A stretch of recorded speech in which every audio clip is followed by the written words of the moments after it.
For way too long, Jason Todd was viewed as the crappy Robin who nobody liked. After all, this is a character who comic book readers actively voted to see killed off at one point in time. Murdered at the hands of the Joker in 1988's A Death in the Family, the loss of his second Robin was enough to change the whole outlook of Batman for years to come. Sure, Tim Drake began his ascension to becoming a new Robin just over a year later, but the failure to keep Jason safe still haunts Bruce Wayne to this day. Despite the demise of Jason being one of those rare comic book deaths that was meant to remain a permanent arrangement, Todd's resurrection was fully explored and explained in 2005's Under the Red Hood. If readers thought Jason Todd had a chip on his shoulder before his death, things were taken to an extreme new level upon Jason's return. Whether it's been as the Red Hood, as Nightwing, or as Robin, this tortured soul has carried out some truly shocking acts over the years. So with that in mind, I'm Will for What Culture, and here are the 10 most brutal things Jason Todd has ever done.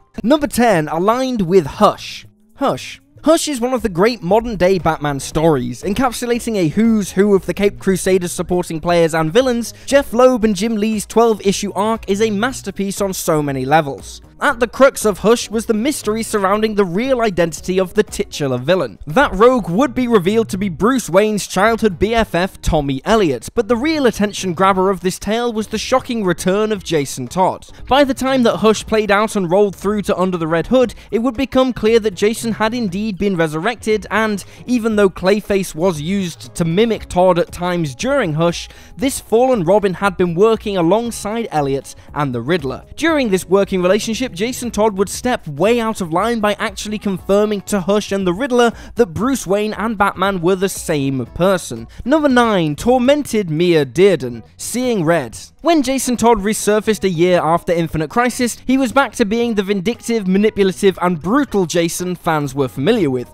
eventually taking on the Red Hood moniker. While Batman and the greater Bat family were usually in Todd's sights, that didn't stop this once fallen Robin from turning his attention to other DC heroes. Most notably, Jason turned up to pay Oliver Queen and Mia Dearden a visit in Green Arrow 72. Here, readers saw Jason doing his best to convince Mia to join him in his murderous ways. As Jason reasoned, both himself and Mia were overlooked sidekicks who were forced to live in the shadow of their privileged mentors. Not just stopping there, Todd discussed the pair's respective upbringings on the streets, where they both had to do some horrible things just to get by. For Dearden, her time on the streets involved prostitution, drug use, and death. Playing on Mia Dearden's very real and raw past experiences was bad enough, but Jason took things to a whole other level of dastardly by blowing up Mia's school after she refused to join him in his crusade. Number 8, tortured the Joker, Under the Red Hood. Forget revenge being a dish best served cold. For Jason Todd, revenge is a dish best served with a crowbar to the skull. The whole reason for Jason taking on the Red Hood moniker and becoming a vengeful, clinical, murderous tool of justice was largely down to his anger over Batman not avenging his death at the hands of the Joker.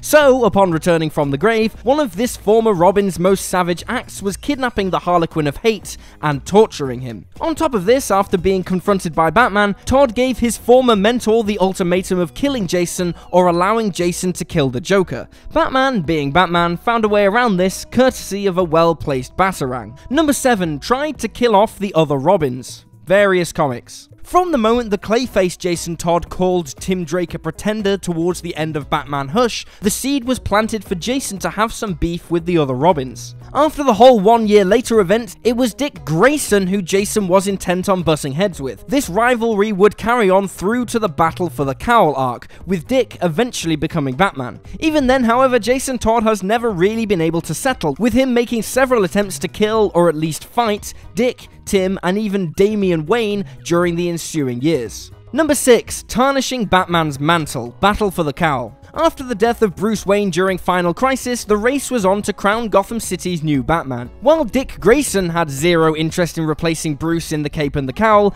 a bloody, murderous, trigger-happy Batman turned up to kill off the criminal threat of Gotham. That brutal bat, of course, was Jason Todd. Tim Drake would become his own version of Batman, looking to put a stop to Jason's increasing body count. Unfortunately for him, his attempt to stop Todd saw him nearly get killed in the process, and the inevitable collision of Jason versus Dick was lined up. That victory would go to Grayson, and he'd remain the Batman for the best part of 2 years, even after the return of Bruce Wayne. Number 5. Crushing the Joker's skull. Countdown to Final Crisis. In the Countdown to Final Crisis story, Jason Todd found himself on Earth 51 as a part of the Monitor's plan to locate Ray Palmer. Unlike the Gotham City we know and love, Earth 51's Gotham was a place of peace and harmony. The morbid reality of that peace is that the death of Earth 51's Jason Todd led to Batman murdering the Joker. And not just stopping there, for the Dark Knight would kill off each of his longtime rogues in order to achieve this dream of tranquility and calm. When the standard narrative Jason turns up on this Earth, Earth 51's Bruce Wayne hands him the Red Robin outfit that had been put aside for this alternate world's deceased Todd. But this developing bond between Jason and Bruce is shattered when the Earth 3 incarnation of Ultraman arrives and kills Batman. Enraged, Jason takes his anger out on an alternative universe Joker, laying him out, then crushing his skull with a giant rock. Number 4. Being the Arkham Knight. Arkham Knight. The Arkham video game series is the perfect example of how to deliver a superhero game, and Arkham Knight is the most recent outing to the franchise, and key to Arkham Knight was the mystery surrounding the titular villain. That mystery would eventually be answered when the Arkham Knight revealed himself as Jason Todd. As gamers would come to learn, Jason's death at the hands of the Joker had all been faked. Instead, the Clown Prince of Crime had held Todd hostage for a year in an attempt to drive him insane. Manipulated by the Joker and then Deathstroke, Jason ended up despising Batman and the larger Bat family of characters. Not only did Jason set out to torment and kill the Caped Crusader during the Arkham Knight game, but the added kicker was that he aligned himself with Batman's greatest nemesis. Number 3. Actively reveled in violence. The Last Crusade. Frank Miller's The Last Crusade was a fascinating, if not at times flawed, read for fans of Miller's Dark Knight Returns world. Looking at a pre-Dark Knight Returns landscape in which Batman is still active, feeling the aches and pains of decades spent protecting Gotham City, The Last Crusade centers around the relationship between Bruce Wayne and Jason Todd. With Bruce realizing that he can't go on forever as Gotham's savior, he's facing the sad truth that Jason just isn't up to the task of taking over the Batman mantle. That's down to the bloodthirsty, reckless attitude of Todd, as highlighted at several turns during this one-shot tale. Whether it's using needless, extreme force on a criminal, grimly beating down some innocents who are under the control of Poison Ivy, or having all kinds of sordid plans as to what to do with the Joker, this is a Jason Todd who outright revels in violence and pain. All this wouldn't end well for Jason, for the story would close with the implied butchering of Todd at the hands of the Clown Prince of Crime and his goons. Number 2. Pushed a rapist to his death. The Diplomat's son.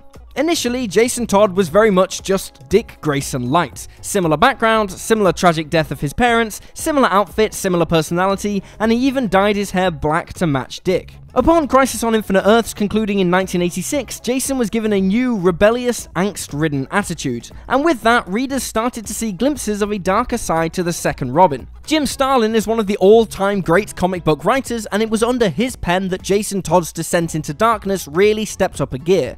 Case in point, Batman 424. When Philippe Garzones manages to avoid a sexual assault and battery charge due to his diplomatic immunity, Jason is desperate to make him pay. Following the victim of this assault hanging themselves, Todd goes against Batman's orders and pays Philippe a visit that ends with the creep falling to his death from his penthouse apartment. Upon the Dark Knight appearing on the scene to quiz his young ward on what really happened, Jason's only response is, "I guess I spooked him. He slipped." Number 1. Decapitating mobsters. Under the Red Hood.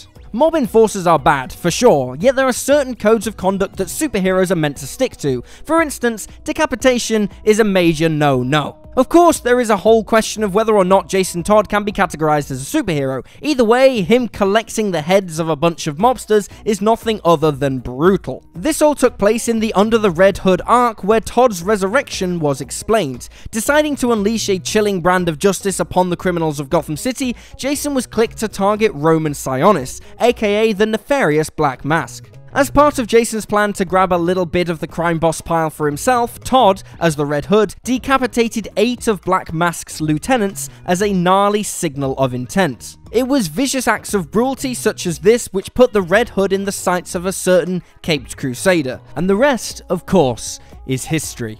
And there you have it, folks, the 10 most brutal things Jason Todd has ever done.